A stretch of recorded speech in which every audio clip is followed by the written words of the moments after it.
চিংড়ির মাথা আর পেট থেকে বেরিয়ে আসছে পিচ্ছিল এক ধরনের জেলি। শুধু তাই নয়, যে চিংড়িকে আপনি মাছের রাজা মনে করে খাচ্ছেন, সেই চিংড়ির ওজন বাড়ানোর জন্য অসাধু ব্যবসায়ীরা সিরিঞ্জ দিয়ে চিংড়ির ভেতরে লোহা বা সীসার ছোট গুলি ঢুকিয়ে দিচ্ছে। কোনো সায়েন্স ফিকশন মুভি নয়, চিংড়ি এখন আক্ষরিক অর্থেই এক ধাতব দানব হয়ে উঠছে। চিংড়ি নিয়ে করা সাম্প্রতিক এক স্টাডিতে পাওয়া গেছে সীসা, ক্যাডমিয়াম আর ক্রোমিয়ামের মতো বিষাক্ত সব ভারী ধাতু। আজ আমরা দ্য রিভিল মাস্টারে উন্মোচন করব বাংলাদেশের চিংড়িতে থাকা সেই রেড হেভি মেটাল আর জেলির অন্ধকার রহস্য, এবং ভিডিওর শেষে আমরা উত্তর দেব ৩০ বছর ধরে এই লোহা বা সীসার চিংড়ি খেলে আপনার শরীরের ভেতর ঠিক কী ঘটতে পারে।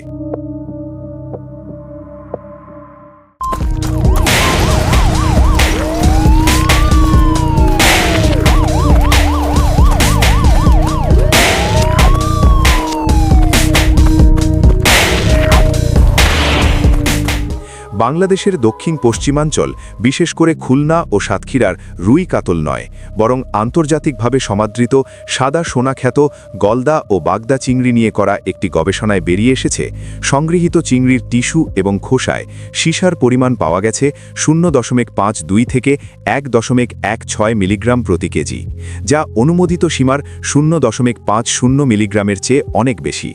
এছাড়া ক্যাডমিয়াম এবং ক্রোমিয়ামের মাত্রাও ছিল বিপজ্জনক সীমার উপরে। অসাধু ব্যবসায়ীরা ওজন বাড়ানোর জন্য যে জেলি পুশ করে, তার আড়ালে অনেক সময় ক্ষতিকারক রাসায়নিক ও ধাতব কণা শরীরে প্রবেশ করে। সীসার এই উচ্চ মাত্রা আপনার লিভার এবং কিডনিকে স্থায়ীভাবে বিকল করে দিতে পারে।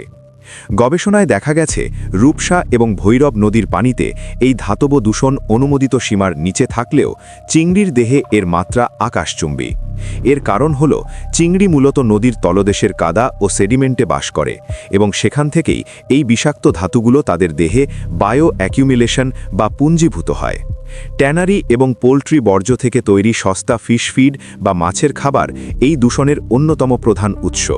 ক্যাডমিয়ামের মতো ধাতু আপনার হাড়কে ভঙ্গুর করে দিতে পারে এবং উচ্চ রক্তচাপ সহ বন্ধ্যাত্বের কারণ হতে পারে। ক্রোমিয়াম সরাসরি আমাদের কোষের ঝিল্লি বা মেমব্রেন নষ্ট করে দিয়ে শরীরের স্বাভাবিক কার্যক্ষমতা থামিয়ে দেয়। মানবিক ও বাণিজ্যিক দৃষ্টিকোণ থেকে দেখলে দেখা যায়, এই প্রসেসড হিমায়িত চিংড়ি শিল্প বছরে প্রায় $448 মিলিয়ন আয় করে আমাদের অর্থনীতিতে বড় অবদান রাখছে। কিন্তু গুটি কয়েক অসাধু ব্যবসায়ীর জেলি পুশ করার প্রবণতা এবং অনিয়ন্ত্রিত শিল্প বর্জ্য এই বিশাল খাতকে ঝুঁকির মুখে ফেলছে। গবেষণায় থ্রেট লেভেল বা টার্গেট হ্যাজার্ড কোশেন্ট ব্যবহার করে দেখা গেছে, বর্তমানে এই চিংড়ি খাওয়া নিরাপদ হলেও দীর্ঘমেয়াদী ঝুঁকির বিষয়টি এড়িয়ে যাওয়া যাবে না। সাতক্ষীরা এবং পাইকগাছার খামারগুলোর তুলনায় বটিয়াঘাটার খামার থেকে পাওয়া চিংড়িতে দূষণের মাত্রা ছিল চোখে পড়ার মতো। ভিডিওর শুরুতে আমরা যে প্রশ্নগুলো করেছিলাম, এখন তার উত্তর দেওয়ার সময়।